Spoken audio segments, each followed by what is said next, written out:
onsighted, Yeah. did that route first try, Yeah. without knowing what the route was like, without any prior pre-inspection, Jerry. You on-sighted that route. So talk to us a little bit about both. I can tell you about the focus. I can tell you how the mindset. So 6 months before, I met a guy called Randy Bogle, had written the guidebook for Joshua Tree.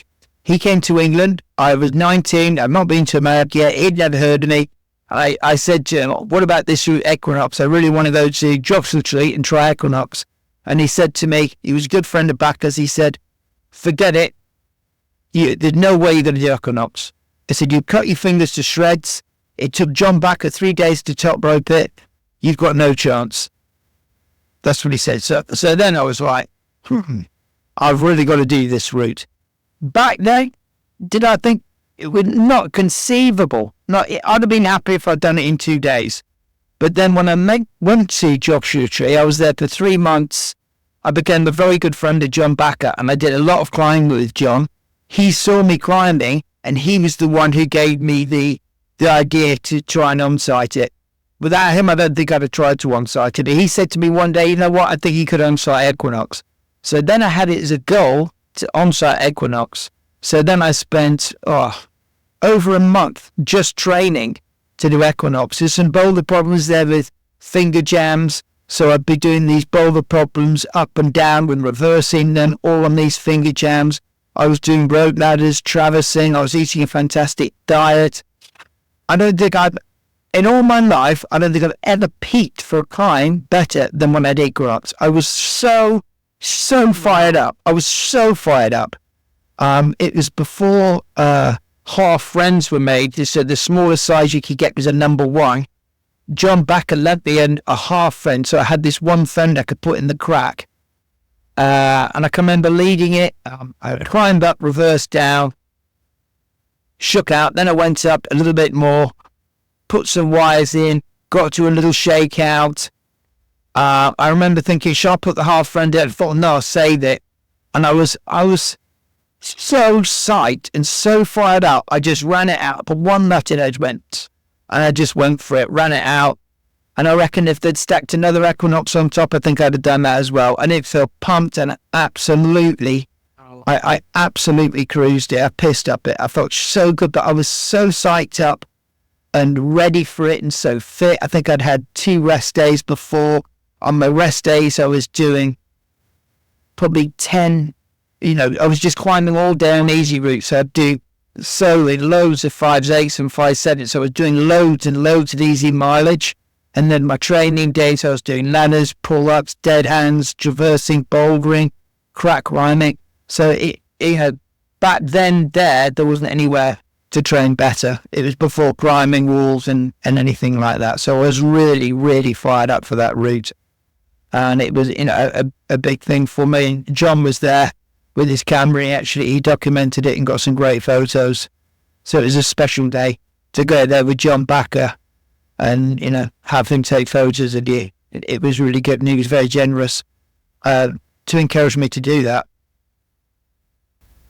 Jerry, was that one of those rare days you would break from tradition of, drinking tea and perhaps go to the local bar, Joshua Tree, and grab some pints? No, I never drank alcohol. If I had money, I would have, but I never had the money. I never had the money to drink alcohol or go to a restaurant or anything. We were in such a huge dream. It was pre-sponsorship, pre-sponsored climbing. We absolutely had done a shoestring.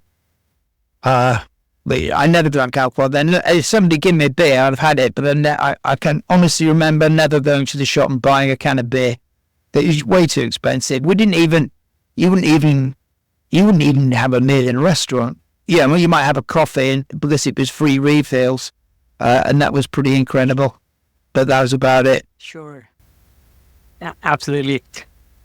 Yeah, no, so you put an incredible amount of really comprehensive preparation for this route. Like, you saw the route, you were inspired, you talked to others, it like lit this fire in you, and you put all this time at Joshua Tree preparing for it.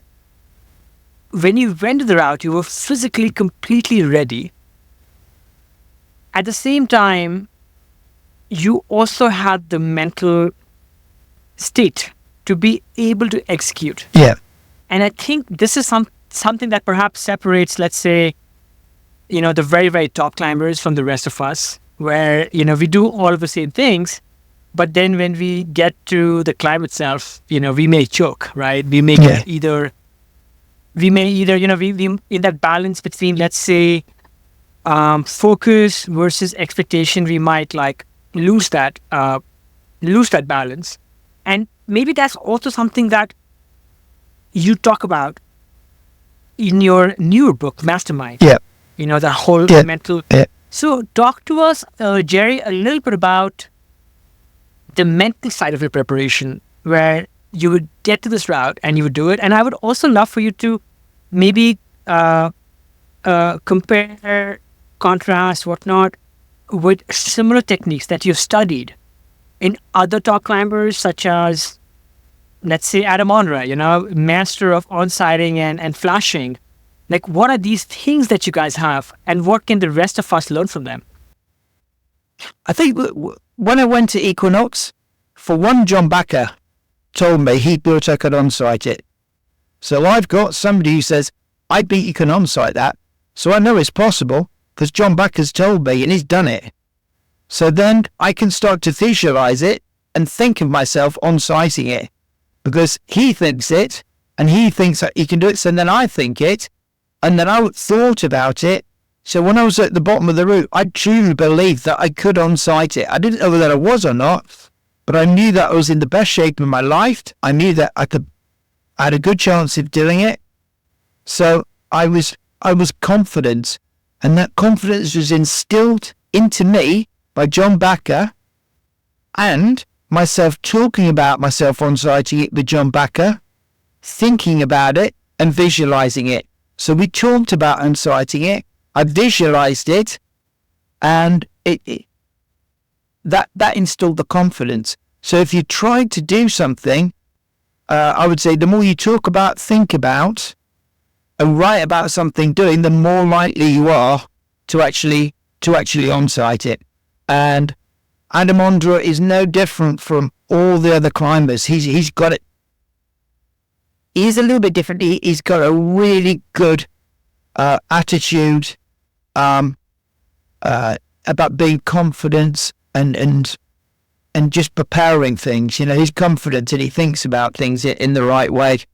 I mean, if you get to the bottom of the route and you've got any doubt and you think you're not going to do it, it's going to be a lot harder to do it. So you really want to be visualizing things. I would say not. The one thing I learned from in the book, you don't want to be optimistic. You want to be pessimistic. You want to be pessimistic about everything before you go to that route. Because if you're optimistic, you're going to think to yourself, oh, don't really need to train about that. Don't really need to think about that. Where's the crux? It doesn't really matter. I'll probably just probably just do it. You want to be pessimistic. So you want to go, where's the crux? I've got to find out where that is. What's going to happen if that goes wrong? What happens if that goes wrong? What happens if I get pumped there?